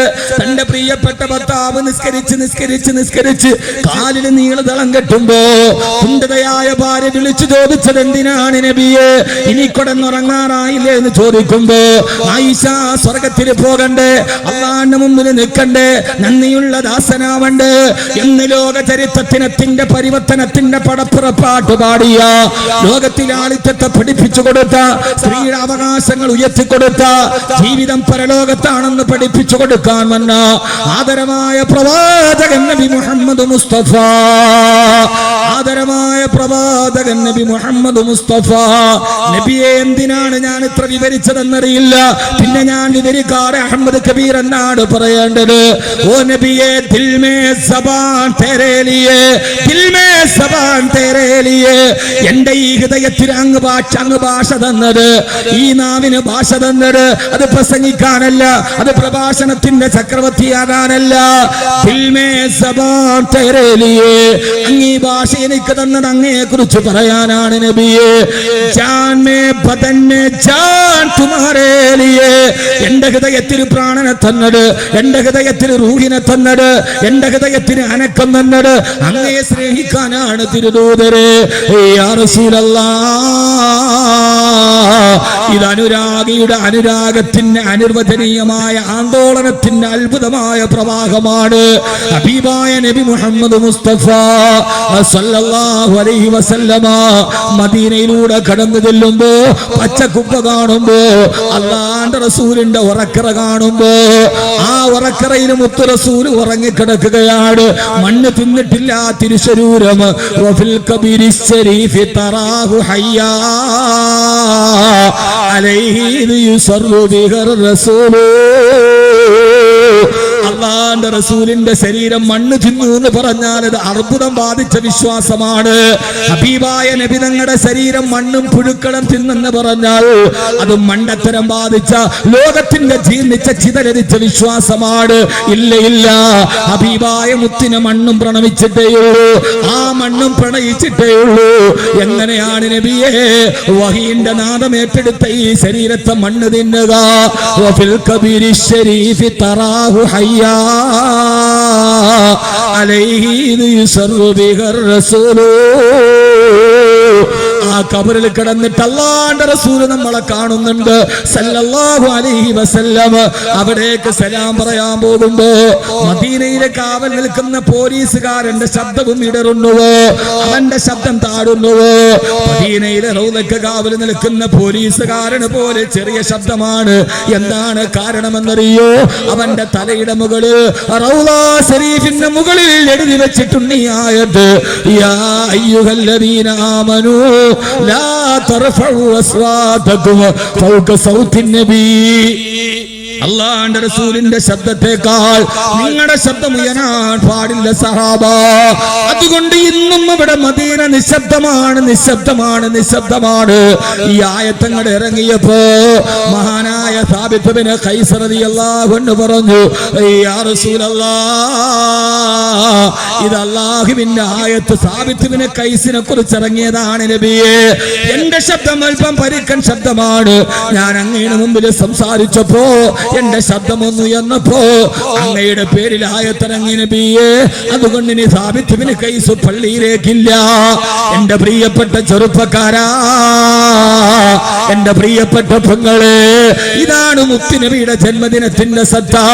ഓരോ ആയത്തുകളും ഇറങ്ങിയപ്പോ സഹാബത്ത് പറഞ്ഞത് ഇതെന്നെ കുറിച്ചാ, ഇതെന്റെ സ്വഭാവത്തെ കുറിച്ചാ.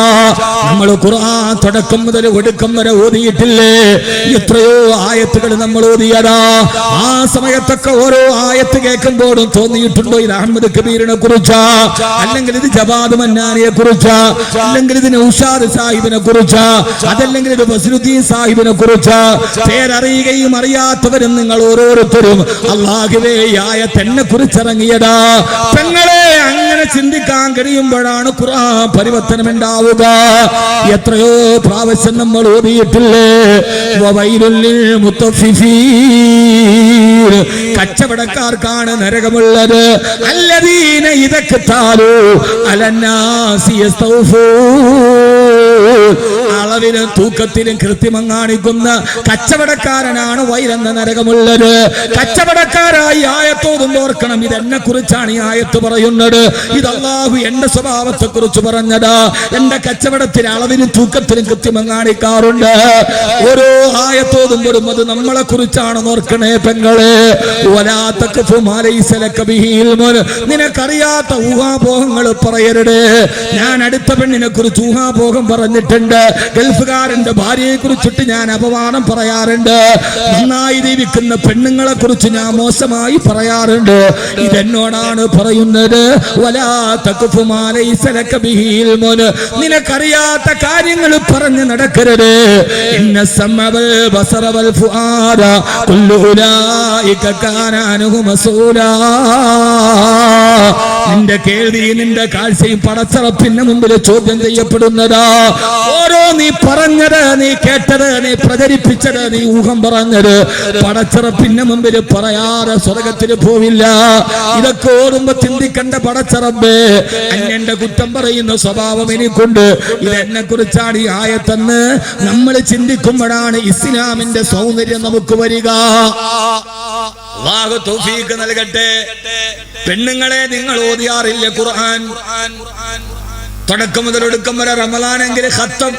ആണുങ്ങളുടെ ആയത്തല്ല, പെണ്ണുങ്ങൾക്ക് കൊണ്ട് ആയത്ത്. നിങ്ങളിപ്പോ ഖത്തം ഓതാറിഞ്ഞൂടാ, എന്നാലും നിങ്ങൾ ഓതാറില്ലേ? ഫവൈലുൽ ലിൽ മുസല്ലീൻ അല്ലദീന ഹും അൻ സ്വലാത്തിഹിം സാഹൂൻ. ഫവൈലുൽ ലിൽ മുസല്ലീൻ, നിസ്കാരത്തിൽ അശ്രദ്ധ കാണിക്കുന്നവനാണ് വൈലെന്ന നരകമുള്ളത്. ആർക്കുള്ള ആയത്താണ്? അത് പെണ്ണുങ്ങൾക്കുള്ള ആയത്താണ്. ഫവൈലുൽ ലിൽ മുസല്ലീൻ അല്ലദീന ഹും അൻ സ്വലാത്തിഹിം സാഹൂൻ. നിങ്ങൾ വിചാരിച്ച നിസ്കാരത്തിന് കൈകെട്ടിയിട്ട് ആ നിസ്കാരത്തിരുന്നിട്ട് വേണ്ടാത്ത കാര്യം ചിന്തിക്കുന്നവനാണ് അലസൻ എന്നാണ്. അല്ല, പെണ്ണുങ്ങളെ, ഇത് നിങ്ങൾക്ക് വേണ്ടി മാത്രമുള്ള ആയത്താണ്. ഫവൈലുൽ ലിൽ മുസല്ലീൻ അല്ലദീന ഹും അൻ സ്വലാത്തിഹിം സാഹൂൻ. നിസ്കാരത്തിൽ അശ്രദ്ധ കാണിക്കുന്നവനാണ് വൈലെന്ന നരകമുള്ളത്. നിസ്കാരത്തിൽ അശ്രദ്ധ എന്ന് പറഞ്ഞാൽ കൈകെട്ടിയിട്ടുള്ള അശ്രദ്ധമല്ല. ബാങ്ക് വിളിച്ചിട്ട് നിസ്കാരത്തിന്റെ യഥാർത്ഥ സമയത്തെയും വിട്ട് അകാരണമായി പിന്തിക്കുന്നവർ, അവനാണ് നിസ്കാരത്തിൽ അശ്രദ്ധയുള്ളവർ. മനസ്സിലായോ? പെണ്ണുങ്ങൾക്ക് മനസ്സിലായോ? നിസ്കാരത്തിൽ അശ്രദ്ധയുള്ളവനാണ് വൈലെന്ന നരകം എന്ന് പറഞ്ഞാൽ മുഫസ്സിരീങ്ങൾ അവിടെ തഫ്സീർ കൊടുത്തിട്ടുള്ളത് നിസ്കാരത്തിന്റെ ടൈമായിട്ടും അകാരണമായി ആ നിസ്കാരത്തെ പിന്തിച്ച് നിസ്കരിക്കുന്നവർ. ഈ ഇരിക്കണ പെണ്ണുങ്ങളിൽ 99% പെണ്ണുങ്ങളും ലോഹറ 2:30 മണിക്ക് നിസ്കരിക്കണവരാണ്. 99% നമ്മുടെ വീട്ടിലെ പെണ്ണുങ്ങൾ ലോഹറ നിസ്കരിക്കുന്നത് 2:30 മണിക്കാണ്. രാവിലെ പിള്ളേരെയൊക്കെ വിട്ട് ഭർത്താവിനുള്ള ചോറും കറിയൊക്കെ വെച്ചു കൊടുത്ത്, മക്കളെ വിട്ട് മക്കളുടെ ഷൂവും തുടച്ച് അവരെ ഡ്രസ് കോഡ് വിട്ടുകൊടുത്ത് അവരൊക്കെ പോയി കഴിയുമ്പോൾ പിന്നെ വീട്, പാവങ്ങൾ അവർക്ക് ജോലിയുണ്ട്, പിടിപ്പത് ജോലിയുണ്ട്, ഒക്കെ ശരിയാണ്. വീടൊക്കെ തൂത്ത് വൃത്തിയാക്കി അവിടെയൊക്കെ വെള്ളമൊക്കെ കോരി വെച്ച് ബാക്കിയുള്ള ഡ്രസ്സൊക്കെ കഴുകി നന്നായിട്ട് അവിടെയുള്ള ഭക്ഷണമൊക്കെ ഉച്ചക്കത്തേക്കുള്ള ഭക്ഷണമൊക്കെ ഉണ്ടാക്കി. ഇതിൻ്റെ ഇടയിൽ ഒരു പകുതി തലേദിവസം കാണാൻ പറഞ്ഞ സീരിയലിന്റെ ബാക്കിയും കണ്ട് ഇതിന്റെ ഇടയിലൊക്കെ പോയി ഇന്ന് തലേദിവസം മത്തിക്കറി വെച്ച ചട്ടിയൊക്കെ കഴുകി വെച്ച് അതിന്റെ കരി വെച്ച് നൈറ്റിയൊക്കെ പിഴിഞ്ഞു കയറി വരുമ്പോ സമയം 2:30 മണിയാവും. ളുഹറിന്റെ ബാങ്ക് വിളിച്ചിട്ടുണ്ടാവും. ബാങ്ക് വിളിച്ചു കഴിഞ്ഞാൽ ആ ബാങ്ക് കഴിഞ്ഞ് നിസ്കാരത്തെ അകാരണമായി ആണുങ്ങളുണ്ട് യാത്ര പോവാൻ ബാങ്ക് ളുഹർ വിളിച്ചു, കുഴപ്പമില്ലടെ ചോറ് കൊണ്ടിട്ട് 2 മണിക്ക് നമ്മളിവിടെ നിന്ന് പോവാണ്, കോഴിക്കോടേക്ക് പോവാൻ ബാങ്ക് വിളിച്ചു. അപ്പൊ പറയാം ഏതായാലും ഒരു കാര്യം ചെയ്യാം, അടുത്ത് ഹോട്ടലുണ്ടെന്നടുത്ത് ഭക്ഷണവും കഴിക്കാം നിസ്കാരവും നടക്കാം, എല്ലാം കൂടെ കഴിയുമ്പോൾ 2 മണിയാവും. യഥാർത്ഥ സമയത്തെ വിട്ട് പിന്തിക്കുന്നവർ, ഇങ്ങനൊരു സ്വഭാവം നമുക്കുണ്ട്. ചിലപ്പോ യാത്രകളിലൊക്കെ നമുക്കിത് ഉണ്ടാവാറുണ്ട്. ഉണ്ടാകുമ്പോൾ അങ്ങനെ ഒരു സ്വഭാവത്തെ ഖുർആൻ നിരോധിച്ചിട്ടുണ്ടെങ്കിൽ ആ ഒരു സ്വഭാവത്തെ ഖുർആനീക പുനർവായനയിലൂടെ മനസ്സിലാക്കുകയും തങ്ങളുടെ ജീവിതത്തിൽ നിന്ന് ആ ദുഷ്പ്രവൃത്തിയെ അകറ്റപ്പെടുകയും ചെയ്യുമ്പോഴാണ് യഥാർത്ഥത്തിൽ പ്രവാചകന്റെ നിയോഗത്തിന്റെ പ്രതിഫലം. വയുസക്കീഹിം, അവർക്ക് തസ്കിയത്ത് നടത്തി ആത്മ സംസ്കാരം അവർക്ക് ഉണ്ടാക്കി. ഇനിയെങ്കിലും പെണ്ണുങ്ങൾ ആ കാര്യം സൂക്ഷിക്കണം. അത് കേട്ടിട്ട് പോയാൽ പോരാ, കൊള്ളാന്ന് പറഞ്ഞാൽ പോരാ, ചില സ്വഭാവങ്ങൾ മാറണം. അള്ളാഹു തൗഫീക്ക് നൽകട്ടെ. ആമീൻ പറ. അതങ്ങനെ ഒരു സ്വഭാവമായി കഴിഞ്ഞാൽ പിന്നെ മാറൂല. സ്വഭാവമായാൽ സ്വഭാവത്തിന്റെ പ്രത്യേകത ഏതാണ്? ഖുർആൻ അതിനെ പറയുന്ന പേര് ജിബില്ലത്ത് എന്നാണ്. വത്തഖുല്ലാഹല്ലദീ ഖലഖക്കും വൽ ജിബില്ലത്തൽ അവ്വലീൻ. ജിബില്ലത്ത് എന്ന് പറഞ്ഞാൽ ജബലിൽ നിന്ന് പിടിച്ചാണ്, മല പർവ്വതത്തിൽ നിന്നാണ് അതിന്റെ ക്രിയാധാതു എന്ന് പറഞ്ഞാൽ. ഖുർആൻ അറബി ഭാഷയിൽ ജിബില്ലത്ത് എന്ന് പറഞ്ഞാൽ പ്രകൃതം എന്ന് പറഞ്ഞാൽ ഒരു മല നിൽക്കുന്നിടത്ത് നിന്ന് മാറിയാലും അവന്റെ സ്വഭാവം മാറും. ജിബില്ലത്താണെന്നാണ് പറയുന്നത്. അതുകൊണ്ടൊരു സ്വഭാവമാക്കി മാറ്റരുത്. ഈ സ്വഭാവം മാറ്റണം. ആണും പെണ്ണും അല്ലാഹു തൗഫീക്ക് നൽകട്ടെ. ഇന്ന് വാളൊക്കെ കേട്ടിട്ട് എന്തുണ്ടെന്ന് ചോദിച്ചാൽ ആ സമയത്ത് പറയണം അൽഹംദുലില്ലാ ഒരു സ്വഭാവം മാറി. അതിനിപ്പം ഈ നൈറ്റിമേലും തലേ ദിവസത്തെ മത്തിയുടെ കറിയൊന്നും ഇരുന്നാലും നിസ്കരിക്കാൻ പറ്റും. ചാണകമൊന്നുമല്ലല്ലോ. നിങ്ങളുടെ അത്യാവശ്യം ജോലി കഴിഞ്ഞാൽ ഏതായാലും ആ സമയത്ത് ബാങ്ക് വിളിക്കുന്ന സമയത്ത് നിസ്കരിക്കുക. നജസ്സൊന്നും ഇല്ലെങ്കിൽ അതിനൊരു തടസ്സമില്ല. എന്നെ കുളിച്ച് വൃത്തിയായിട്ടൊക്കെ വന്നാൽ എല്ലാ പെണ്ണുങ്ങളും പറയണത് ആ സമയത്തൊരു റാഹത്തില്ല, ഒന്ന് കുളിച്ച് വൃത്തിയാക്കാൻ. നിങ്ങളെന്താ പശുവിനെ കറക്കാൻ പോയ അണ്ണാച്ചിയ? ഇല്ല, പശുവിന്റെ മൂത്രം എല്ലാം കൂടെ നൈറ്റിമേ വേണ്ടി ഇല്ല, പശുവിനെ കറക്കാൻ വേണ്ടി രാവിലെ വീടുകളിൽ പോകണം അണ്ണാച്ചിയാണ് പറയുന്നത്. ശരിയാണ്, പഠിച്ച് വൃത്തിയാക്കണം. കാരണം ചാണകവും മൂത്രം അതിന്റെ മേല് ഉണ്ടാവും. ഇതൊന്നും ഇല്ലാത്തൊരാളുകളെ സംബന്ധിച്ച് സെക്രട്ടറിയുടെ ഭാര്യ ചിരിക്കുന്നത് പിന്നെ വിശേഷമില്ല. നിങ്ങൾക്ക് ആ സ്വഭാവം ഉണ്ടെന്നാണ്. സെക്രട്ടറി ഒരു കാര്യം ഞാൻ പറയുന്നത് ഗ്ലാമറൊക്കെ കൂടിയിട്ടുണ്ട്. അപ്പോൾ സെക്രട്ടറി ആയ പിന്നെ എല്ലാവരും കല്യാണത്തിൽ വിളിക്കും. അതുകൊണ്ട് നല്ല പുതിയ ഷർട്ട് കുറച്ച് തയ്ച്ചിട്ടുണ്ട്. പിന്നെ ബീനോ വേണ്ട പച്ചയാക്കി. അള്ളാഹു നമ്മളെ സ്വീകരിക്കുമാറാകും. വെറും ഒരു തമാശ എന്നതിനപ്പുറം ഞാനിപ്പോ ഇങ്ങനെ സംസാരിക്കണം. നമ്മൾ തമ്മിൽ വലിയ ആമുഖമൊന്നും ആവശ്യമില്ല.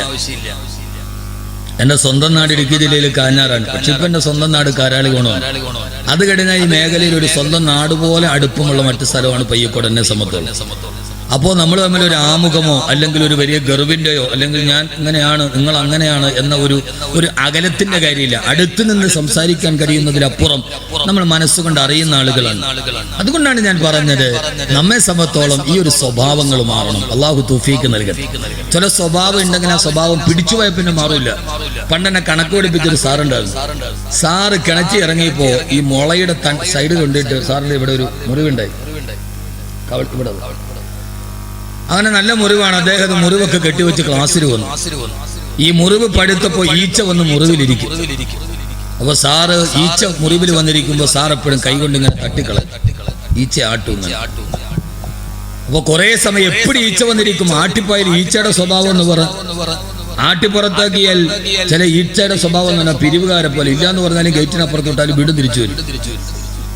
അപ്പൊ അതേപോലെ അവര് വീണ്ടും അദ്ദേഹം ഇങ്ങനെ അടിക്കും. ഇങ്ങനെ ആട്ടി അവസാനം ഇതൊരു ദുസ്വഭാവമായിട്ട് മാറി. ടീച്ചേഴ്സൊക്കെ സ്റ്റാഫ് റൂമിൽ ഇരിക്കുമ്പോൾ ഈച്ച വന്നിരിക്കുമ്പോൾ സാറുമല്ലേ ഇങ്ങനെ അടിക്കും. ഇതിപ്പോ ഈച്ച ഇട്ടിട്ടാണ് കൈയിട്ട് ഇങ്ങനെ ആക്കണമെന്ന് ടീച്ചേഴ്സിന് ചിലപ്പോൾ മനസ്സിലാവൂല.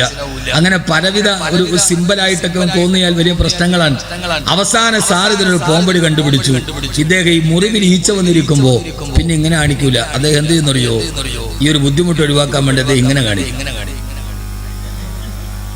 ആ മുറിവിൽ നിന്ന് ഈച്ച പോകാൻ വേണ്ടി അദ്ദേഹം കാണിക്കും. അപ്പൊ ഈച്ച പോകും. ഏതാണ്ട് ഒരാഴ്ച കഴിഞ്ഞപ്പോ ഇദ്ദേഹത്തിന്റെ മുറിവ് ഉണങ്ങി, മുറിവൊക്കെ ഭേദമായി. ഇപ്പോ സാറ് റിട്ടയർ ആയി ഒരു 10-62 വയസ്സുണ്ട്. ഇപ്പോഴും സാർ ഇടയ്ക്കിടയ്ക്ക് അദ്ദേഹത്തിന്റെ ആ മുറി ഉണങ്ങി ഇപ്പഴും 62 വയസ്സ് ഇപ്പഴും അദ്ദേഹം കാരണം ജീവിച്ചിരിപ്പുണ്ട്. അതായത് ലൈവ് ഉണ്ടാ ഇപ്പോഴും അദ്ദേഹം ഇടയ്ക്കിടയ്ക്ക് അത് അന്നുണ്ടായ ഒരു സ്വഭാവമാണ്. ചില സ്വഭാവങ്ങൾ അങ്ങനെയാണ്. സ്വഭാവത്തിന് ഇംഗ്ലീഷിൽ പറയുന്ന പേര് തന്നെ ഹാബിറ്റ് എന്നാണ്. പ്രകൃതം, ഹാബിറ്റ്. അത് മാറാൻ എച്ചും എയും നമ്മൾ വെട്ടിക്കളഞ്ഞു നോക്കുക, പിന്നെയും ഒരു ബിറ്റ് ഉണ്ടാവും. എച്ചും എയും വെട്ടിക്കളഞ്ഞാലും പിന്നെ ഒരു ബിറ്റ് ഉണ്ടാവും. ബിറ്റ് എന്ന് പറഞ്ഞാൽ കഷണം. എത്ര മാറ്റിയാലും അതിന്റെ ഒരു കഷണം നമ്മുടെ ഉള്ളിലുണ്ടാവും. അള്ളാഹു നമ്മളെ എല്ലാവരെയും നന്നാക്കി തരട്ടെ. അതുകൊണ്ട് നമ്മളെ ഖുർആനിലൂടെ വായിക്കാൻ കഴിയുന്ന, നമ്മുടെ സ്വഭാവങ്ങളെ മാറ്റാൻ കഴിയുന്ന ആദരവായ പ്രവാചകൻ നബി മുഹമ്മദ് മുസ്തഫ, ആദരവായ പ്രവാചകൻ നബി മുഹമ്മദ് മുസ്തഫ ഓരോന്നോരോന്നായി അള്ളാഹുവിന്റെ പ്രവാചകന്റെ ജീവിതത്തിൽ ഉണ്ടാകുന്ന മാറ്റങ്ങളെ, ആ പ്രവാചകൻ ഉണ്ടാക്കി തന്ന മാറ്റങ്ങളെ, പ്രകൃതങ്ങളെ, അത് നമ്മുടെ എല്ലാ ബന്ധവുമായിട്ട് അള്ളാഹുവിന്റെ പ്രവാചകൻ പറയാ, ഓരോ മനുഷ്യനും അവന് തസ്കിയത്ത് നടത്താൻ ഫവൈലുൽ ലിൽ മുസല്ലീൻ അല്ലദീന ഹും അൻ സ്വലാത്തിഹിം സാഹൂൻ.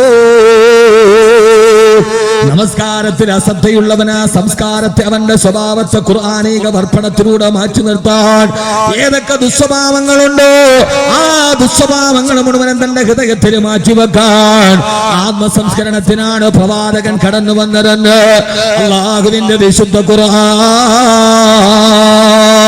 അതുകൊണ്ടാണ് ലോകത്തിന്റെ തുടക്കം മുതൽ ഒടുക്കം വരെ അല്ലാഹുവിന്റെ റസൂൽ ആരായിരുന്നു? സാധാരണക്കാരനായി, സാധാരണക്കാരനായി, അല്ലാഹുവിന്റെ നേതാവായി, ബദറിന്റെ പടനായകനായി, അബൂബക്കർ റളിയല്ലാഹു അൻഹുവിന്റെ സഹചാരിയായി.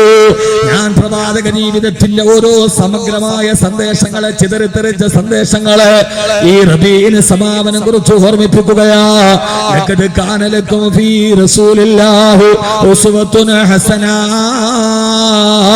അല്ലാഹുവിന്റെ റസൂൽ നിങ്ങൾക്ക് ഉത്തമമായ മാതൃകയുണ്ട്. ഞാനെന്ന് ചോദിക്കട്ടെ പ്രിയപ്പെട്ട സഹോദരങ്ങളോട്, സഹോദരിമാരോട്, ആരാ അല്ലാഹുവിന്റെ റസൂൽ? ആരാണ് ഹബീബായ നബി മുഹമ്മദ് മുസ്തഫ? ഞാൻ ഒരൊറ്റ ചോദ്യം ചോദിക്കുക, ആരാ ഹബീബായ നബി മുഹമ്മദ് മുസ്തഫ? ഒരൊറ്റ വാക്കിൽ ഉത്തരം പറഞ്ഞു നോക്കി. നമ്മൾ ഈ നബിദിനൊക്കെ ആഘോഷിക്കുമ്പോൾ നമ്മൾ അറിഞ്ഞ പ്രവാചകനെ നമ്മുടെ ജീവിതത്തിന്റെ തിക്തമായ യാഥാർത്ഥ്യങ്ങളുടെ തിരശ്ശീലയ്ക്ക് പുറകിലൂടെ നോക്കുമ്പോൾ നമുക്കറിയാൻ ഏറെയാണ്. യഥാർത്ഥത്തിൽ ഒന്ന് ചിന്തിച്ചു നോക്കി, ഇങ്ങനെ ഒരു മനുഷ്യൻ, ഒരു നേതാവിനെ ലോകത്ത് കാണാൻ കഴിയും? ജനിച്ചപ്പോഴേ വാപ്പയില്ല. പച്ചയായ ജീവിതത്തിന്റെ മുഴുവൻ പച്ചയായ ദുഃഖങ്ങളുടെ കൂട്ടുകെട്ടായിരുന്നു നബി മുഹമ്മദ് മുസ്തഫ സല്ലല്ലാഹു അലൈഹി വസല്ലം. ജനിച്ചപ്പോഴേ അനാഥനാണ്, യതീമായിട്ടാണ് ജനിച്ചത്. അല്ലേ? തുടക്കം മുതൽ നിങ്ങളൊന്ന് ചിന്തിച്ചു നോക്കിയാൽ എന്റെ കൂടെ വരി. ഞാൻ പ്രവാചകന്റെ നിയോഗം മുതൽ വിയോഗം വരെ പറയാം ഒരൊറ്റ സമയം. അതിന്റെ ഒരു പ്രധാനപ്പെട്ട മുഴുവൻ പറയാൻ കഴിയില്ല, എങ്കിലും അള്ളാന്റെ റസൂലിനടുത്തൊരു തസ്കിയത്തിന്റെ വഴിയുണ്ട്, ഒരു ആത്മീയ സംസ്കാരം. ആ സംസ്കാരം എല്ലായിടത്തും, പള്ളിയിൽ, നാട്ടിൽ, വീട്ടിൽ, കുടുംബത്തിൽ, ഭാര്യയിൽ, മക്കളിൽ, എല്ലായിടത്തും. ആരാണ് ആദരവായ പ്രവാചകൻ നബി മുഹമ്മദ് മുസ്തഫ സല്ലല്ലാഹു അലൈഹി വസല്ലമ? ചുരുങ്ങിയ സമയം കൊണ്ട് ആ ജീവിതത്തിലൂടെ ഒരു തേരോട്ടം നടത്തുകയാ. ജനിച്ചപ്പോഴേ യതീമായി, അനാഥനായി, വാപ്പ മരണപ്പെട്ടു പോയി, ഉമ്മാന്റെ ഗർഭാശയത്തിൽ കിടക്കുമ്പോ, ജനിച്ച് വെളിയിലോട്ട് വരുമ്പോഴേ വാപ്പാന്റെ മുഖം കണ്ടിട്ടില്ലാത്ത, വാപ്പാനെ കുറിച്ച് യാതൊരുവിധ സ്മരണകളില്ലാത്ത എന്റെ ഉപ്പ എന്ന് വിളിക്കാൻ കഴിയാതെ, ഉപ്പായുമായി ബന്ധപ്പെട്ട ഒരു ഓർമ്മകളില്ലാതെ അനാഥനായി കടന്നു വന്ന പ്രവാചകൻ നബി മുഹമ്മദ് മുസ്തഫ സല്ലല്ലാഹു അലൈഹി വസല്ലമ. അള്ളാന്റെ റസൂല് ജനിക്കുമ്പോ ഉപ്പാന്റെ മുഖം കണ്ടിട്ടില്ല. ഉപ്പാന്റെ കൈകളിൽ പിടിച്ചു പെരുന്നാളിന് പള്ളിയിൽ പോയി തിരിച്ചു വരുമ്പോ ഉപ്പ വാങ്ങിച്ചു തന്ന വന്നബലൂലിന്റെ അടയാളങ്ങൾ ഹൃദയത്തിൽ ഉടക്കി നിൽക്കുന്ന ബാല്യകാലത്തിന്റെ സ്മരണകൾ നഷ്ടപ്പെട്ട് അനാഥനായി വന്ന നബി മുഹമ്മദ് മുസ്തഫ സല്ലല്ലാഹു അലൈഹി വസല്ലമ.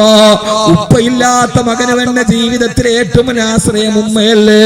ഉമ്മാന്റെ മടിത്തട്ടിൽ ഉപ്പയില്ലാത്ത ദുഃഖം മുഴുവനെ കടിച്ചമത്തി കിടക്കുമ്പോ ഒരു കാര്യം ഞാൻ എന്റെ ജീവിതത്തിൽ നിന്നുകൊണ്ട് തന്നെ ഓർമ്മിപ്പിക്കട്ടെ. അവസാന ജീവിതത്തിൽ എത്ര വലിയ തരാപരത്തിലെത്തിയാലും നമുക്ക് തിരിച്ചു കിട്ടാത്ത കിട്ടാത്ത ചില സൗഭാഗ്യങ്ങളുണ്ട്. അത് ഉപ്പയെ കുറിച്ചുള്ള ഓർമ്മകളാണ്.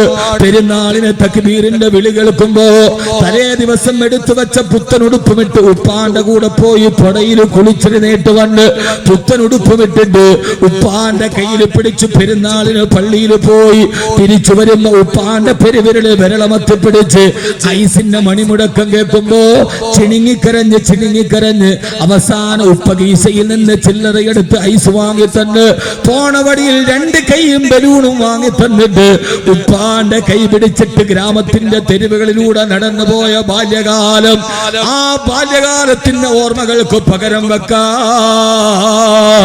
പിന്നീട് നീ വളർന്നു വലുതാകുമ്പോ ആകാശത്തിന്റെ മുകളിൽ നീ എത്തിയാലും ദുബൈ പ്രസിഡന്റിന്റെ കൊട്ടാരത്തിൽ അത്താഴ വിരുന്നിനിരുന്നാലും അതിനേക്കാൾ നിനക്ക് നഷ്ടപ്പെടുന്ന ഒരു സ്മരണയുണ്ട്. വൈകുന്നേരം ഉപ്പ കൂലിപ്പണി കഴിഞ്ഞു വരുമ്പോ കാത്തിരുന്ന ഉപ്പാന്റെ മടിയിലേക്ക് ചേർന്നിരുന്നിട്ട് പാതിരാത്രിയിലും മരത്തടിയില് കഞ്ഞികോടി കുടിച്ച ബാല്യകാലം, ആ ബാല്യകാലത്തിന് പകരം വെക്കാൻ നിന്നെ നിലവുള്ള ഓർമ്മകളില്ലല്ലോ. ആ ഒരു ഓർമ്മയില്ലാത്ത അനാഥനായിരുന്നു നബി മുഹമ്മദ് മുസ്തഫ സല്ലല്ലാഹു അലൈഹി വസല്ലമ. ഉപ്പയില്ലാതെ ജനിച്ച മകന് ഏക ആശ്രയം ഉമ്മയല്ലേ. ഉമ്മാന്റെ മടിത്തട്ടില് ചാരിക്കിടന്ന് പാലൂട്ടി കുടിച്ച് ഉമ്മാന്റെ താരാട്ട് പാട്ട് കേട്ട് വളർന്ന് ഏറ്റവും നല്ല പാട്ടേതാ? ലോകത്ത് ധാരാളം പാട്ട് നമ്മൾ ആസ്വദിച്ചാലും ഉമ്മ പാടിത്തന്ന താരാട്ട് പാട്ടിനേക്കാൾ ഇമ്പമുള്ളൊരു പാട്ട് ഞാൻ ഇതേവരെ കേട്ടിട്ടില്ല. ധാരാളം രുചികരമായ ഭക്ഷണം കഴിച്ചിട്ടുണ്ടെങ്കിലും ഉമ്മ തന്ന അമ്മിഞ്ഞ പാലിനേക്കാൾ രുചികരമായൊരു ഭക്ഷണം ഇന്നേ വരെ നമ്മുടെ രാവ് രുചിച്ചിട്ടില്ല.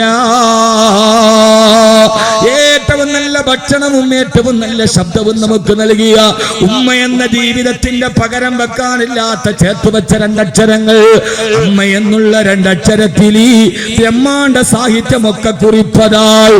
ഉമ്മാക്ക് പകരം പിന്നെ ഉമ്മ മാത്രം.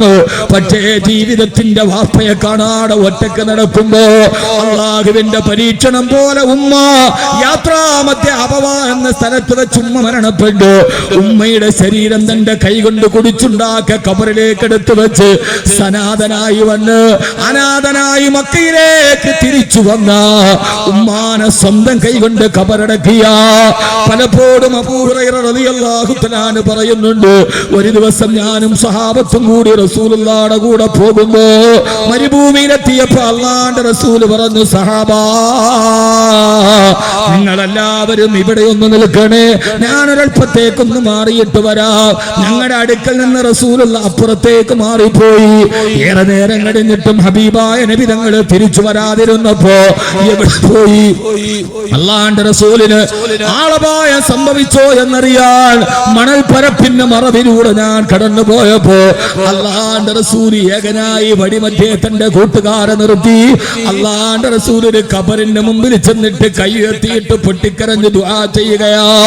ഹബീബായ നബിയുടെ പുറകിൽ പോയി തോളിൽ തൊട്ട് ഞാൻ നോക്കുമ്പോ കവിൾത്തടത്തിലൂടെ കണ്ണുനീര് തടം തല്ലിയാ തൊടുകുന്നുണ്ട്. യാ റസൂലല്ലാഹ് എന്ന് വിളിക്കവേ എന്നെ നെഞ്ചോട് ചേർത്തിട്ട് പറഞ്ഞ അബൂ ഹുറൈറ, ഇതാരുടെ ഖബർ അറിയുന്നറിയുമോ അബൂ ഹുറൈറ? ഇല്ല നബിയേ, ഇതെന്റെ ഉമ്മ ആമിനയുടെ ഖബറാണെന്ന്. ഈ മണ്ണിന്റെ ഉള്ളിൽ ഖബറടക്കപ്പെട്ടത് എന്റെ പ്രിയപ്പെട്ട ഉമ്മയാണെന്ന് ഗദ്ഗത കണ്ടനായി പറഞ്ഞ പയ്യക്കോട് പള്ളിയുടെ പള്ളിപ്പറമ്പിന്റെ ഉള്ളിൽ നമ്മുടെ ഉമ്മമാര് കിടന്നുറങ്ങുന്നില്ലേ? അവരുടെ റൂഹുകൾ ഇത് കേൾക്കുന്നുണ്ടാവില്ലേ? ഇതെന്റെ ഉമ്മയാണെന്ന് പൊട്ടിക്കരഞ്ഞു പറഞ്ഞ ഹബീബായ നബി മുഹമ്മദ് മുസ്തഫ, ഹബീബായ നബി മുഹമ്മദ് മുസ്തഫ. പറയ് സഹോദരങ്ങളെ, ഇതിനപ്പുറത്തേക്ക് എന്താണ് പറയേണ്ടത്? അവസാനം ഉമ്മയും നഷ്ടപ്പെട്ട് ഉപ്പയും നഷ്ടപ്പെട്ട് ഒരു നേരത്തെ ഭക്ഷണത്തിന് വേണ്ടി മൂത്താപ്പയുടെ ആടിനെ മേക്കാൻ മലപ്പറമ്പിലേക്ക് പോയാ ഒരു നേരം വയറ് നിറച്ച് ഭക്ഷണം കഴിക്കാൻ മൂത്താപ്പയെ ആടിനെ മേക്കാൻ വേണ്ടി പോയാ ഒരിടയെ ചെറുക്കനില്ലോ. അതാണ് മുഹമ്മദ് റസൂലുള്ളാഹ്. ज़मानो ज़मा तुम्हारे लिए, मकीनो मका तुम्हारे लिए, चुना तुम्हारे നബി അങ്ങേ ഞങ്ങൾ എങ്ങനെയാണ് ഓർക്കേണ്ടത്? ഒരു നേരത്തെ ഭക്ഷണത്തിന് വേണ്ടി മൂത്താപ്പയുടെ ആടിനെ തീറ്റി മലഞ്ചെരുവിലൂടെ നടന്നു പോയ നബി മുഹമ്മദ് മുസ്തഫ ആ മൂത്താപ്പയും മരിച്ചു പോകുമ്പോ പിന്നെ എളാപ്പയുടെ വീട്ടിലേക്ക് വാപ്പയും ഉമ്മയും നഷ്ടപ്പെട്ട യതീമിന് പിന്നെ ആരാണുള്ളത്? ആരാന്റെ കടത്തിണ്ണകളിലും ആരാന്റെ വീട്ടുവെക്കുകളിലും ആട്ടുതുപ്പലും കേട്ട് ജീവിക്കേണ്ടി വന്ന ഒരനാഥത്വത്തിന്റെ ബാല്യത്തിന് ഒരു ഉദാഹരണം വേണമോ? അനാഥനെ നിന്ന ഉദാഹരണമാണ് നബി മുഹമ്മദ് മുസ്തഫ സല്ലല്ലാഹു അലൈഹി വസല്ലമ. വാപ്പയും ഉമ്മയും ഇല്ലാതെ ജീവിച്ചിട്ടും ഏറ്റവും നല്ല വിളിപ്പേര് കിട്ടിയ അനാഥ ബാലനാണ് അല്ലമീൻ, വിശ്വസ്തൻ. പഠിപ്പിക്കാൻ ഉപ്പയില്ല, പാഠം പറഞ്ഞു കൊടുക്കാൻ വാപ്പയില്ല.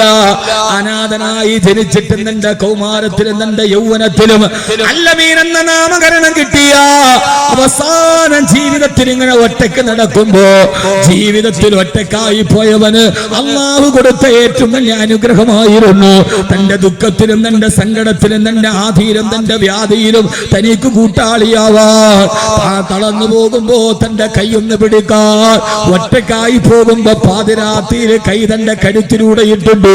നിങ്ങൾ ഒറ്റക്കല്ല, മരണം വരെ ഞാനുമുണ്ട് കൂട്ടെന്ന് ഒതുക്കെ പറയാൻ, ചെവിയിലൊന്ന് സുകുമാര്യം പറയാൻ അല്ലാഹു കൊടുത്ത ഏറ്റവും വലിയ അനുഗ്രഹമായി പ്രിയപ്പെട്ട ഭാര്യ മഹദിയായ ബീവി ഖദീജ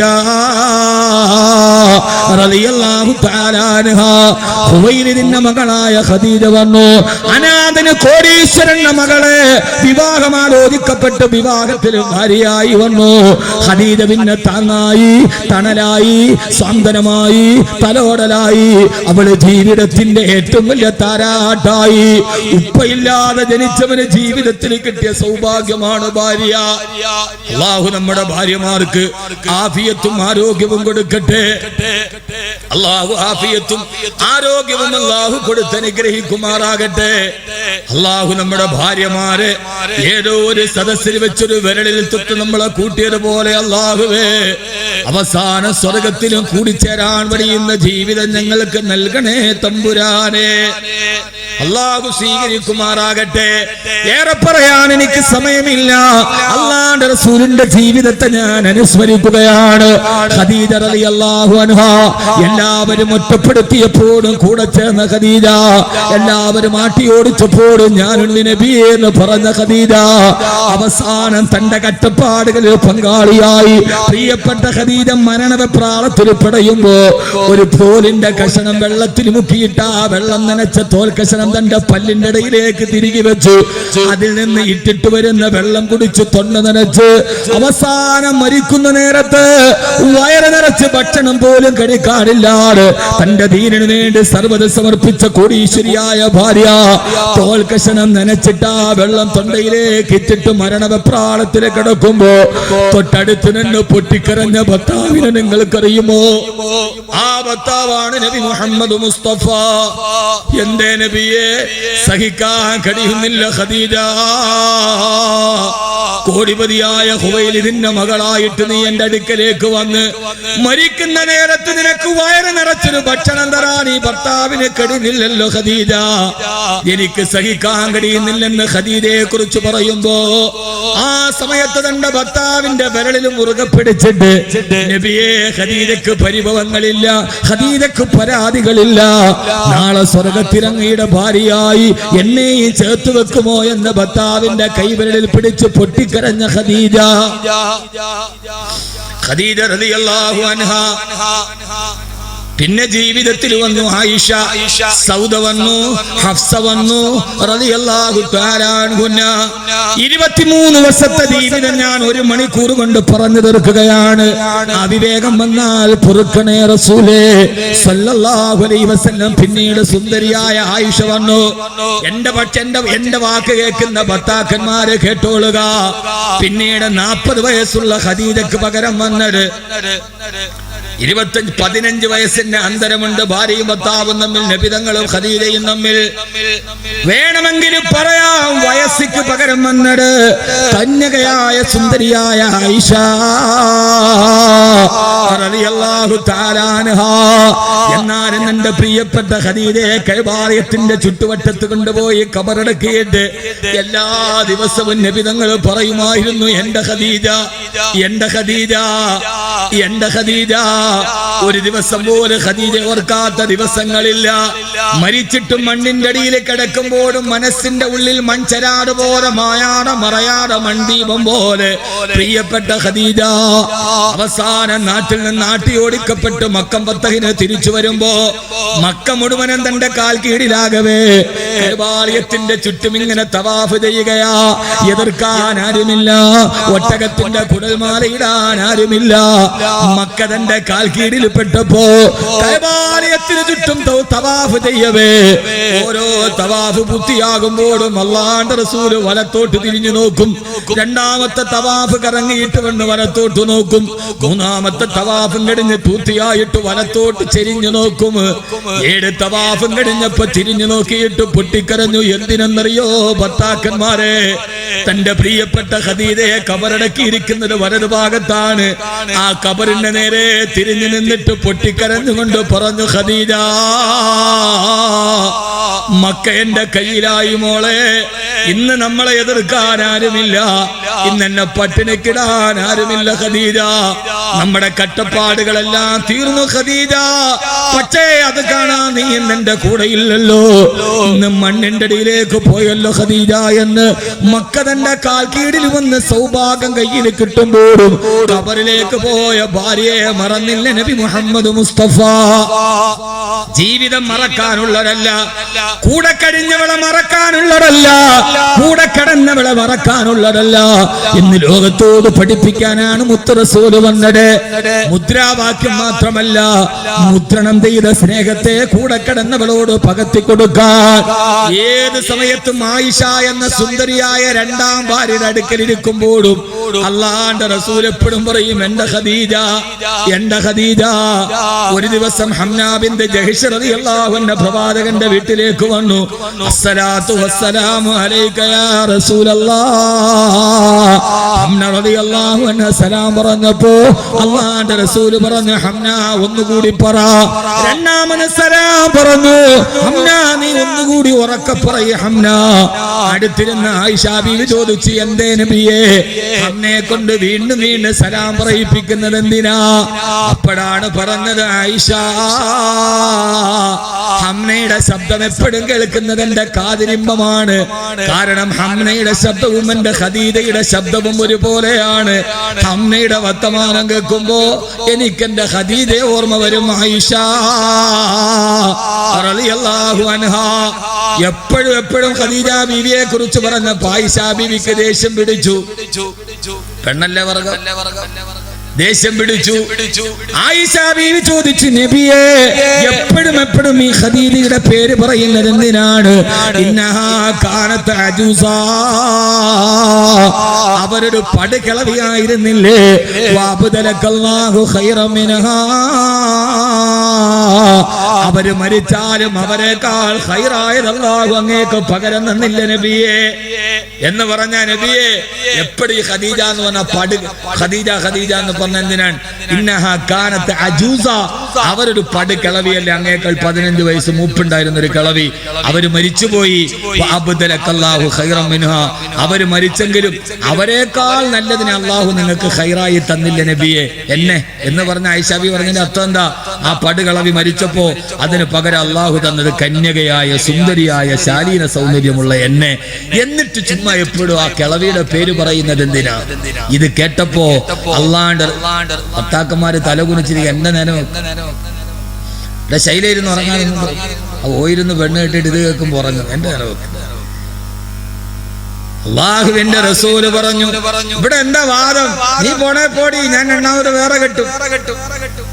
നിന്നേക്കാൾ നല്ലതിന് എനിക്ക് കിട്ടും. ചില പെണ്ണുങ്ങൾ പറഞ്ഞ ഞാൻ മരിച്ചാ പിന്നെ അവളവിടെ കിടക്കട്ടെ, മയ്യത്തൊക്കെ പിന്നെ അടക്കം, ഇവൻ രണ്ടാമത് കെട്ടുന്നാ പറയാം. എന്നിട്ട് കേട്ടോളിയും, ജീവിതം എന്ന് പറഞ്ഞാൽ ഞാൻ നബിതങ്ങൾ എന്ന പച്ചയായ മനുഷ്യന്റെ ജീവിതത്തെ പകർത്തി തരികയാണ്.